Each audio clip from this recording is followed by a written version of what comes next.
Okay, so I'm on my walk, and I've seen this before.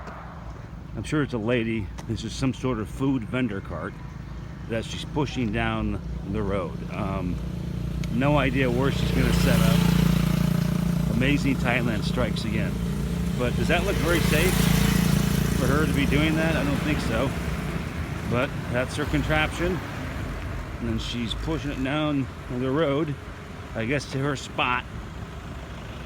Well, she'll probably work 12 hours and, go from there. But more power to her, I guess. I don't know what she's selling. Looks like it's 25 baht, whatever it is. That's just under $1. Sawadee Kap. Sawadee ka. That's good morning. Anyway, very interesting.